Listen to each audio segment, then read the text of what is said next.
Well guys, welcome back to the channel. It's the day after Memorial Day. As you can see, we're mowing first crop hay. It is a little wet. That beeping you heard was where the PTO is still on that tractor. So if anybody's wondering what that was. But anyways, what we're doing today is we're just dodging wet spots. If anyone lives near East Tennessee, you know that we've been getting a ton of rain here lately. And the ground's even soft on my high ground, but I had a pretty good break of weather this week, what the weatherman's given, so we're gonna try to mow a little.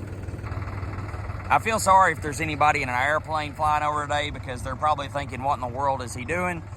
I tried to start out along my fence down through there, and I ended up hitting water standing almost in front of where that hill is. And so I backed off about 5 or 6 passes to where it was dry.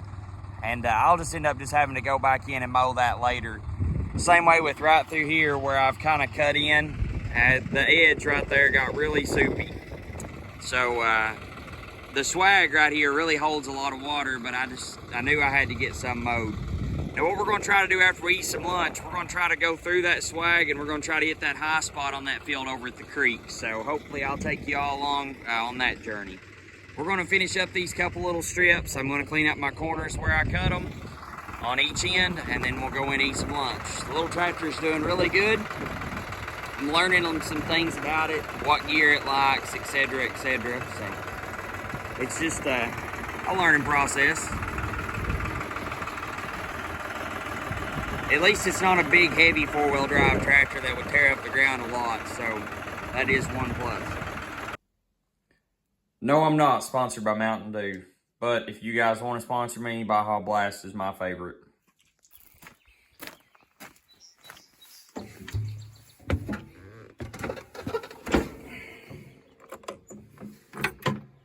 So we're going to try to go over to the creek, see what we can mow. There goes Howie, out catting around.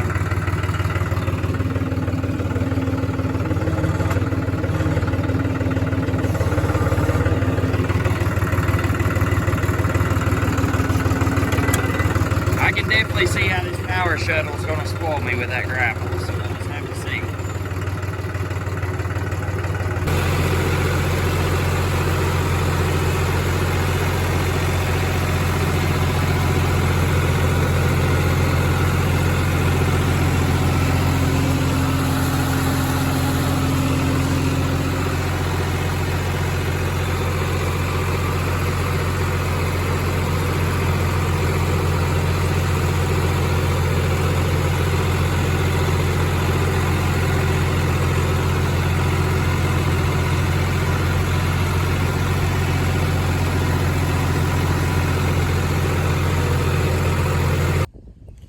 Well, I believe I better just quit mowing. The farther I went down on the creek, the more wetter it got.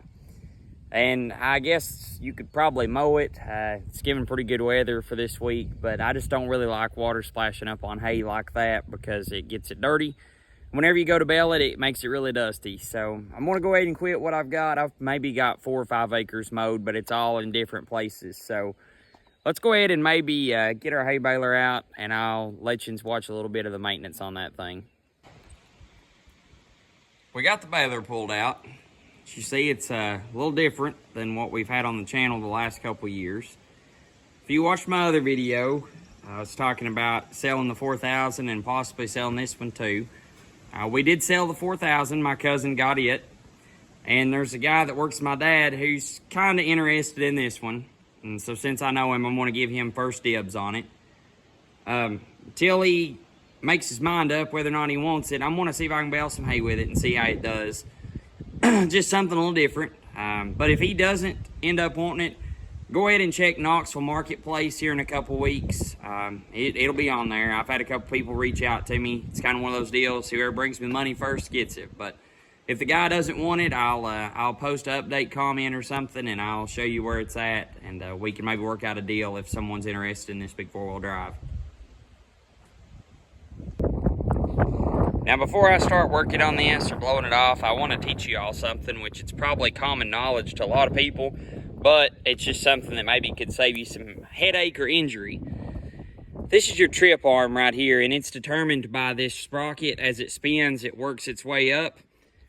If that trip arm was like right on the end of that arm right here, okay, I would go ahead and just manually trip it. And how you do that is you just turn it before I got my fingers anywhere near those knotters, because the last thing you need is to bump your arm on that accidentally and the knotters go off. And really that's too close, but if it didn't have that much left on it, I would go ahead and trip it. But that's just a little precaution that I like to do.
Anyone who's ever been around square balers, and I've mentioned this in my video before, everybody always wants to go ham greasing things, and you know that's a good thing, but knotters is not a thing you want to go ham on greasing.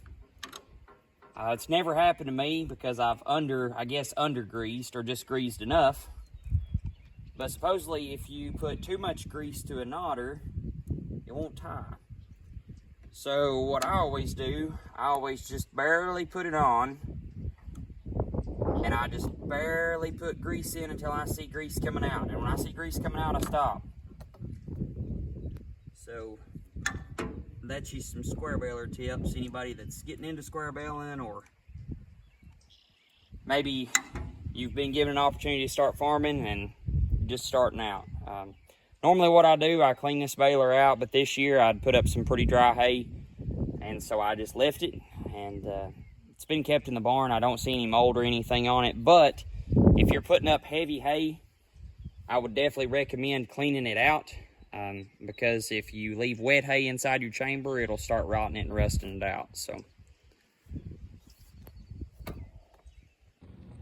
well, thank you all for watching the video today. It's more of a day in the life video than anything, just kind of getting some things ready for this time of year. There's one thing though that I wanted to leave with you all. We're in Bible school this week at my church, and our verse for the week is John 14:6. I am the way, the truth, and the life. No man cometh unto the Father but by me. So I hope y'all have a great week, and hope y'all have been enjoying the videos and looking forward to some hay putting up videos. So thank y'all. If y'all enjoyed the video, please like and subscribe.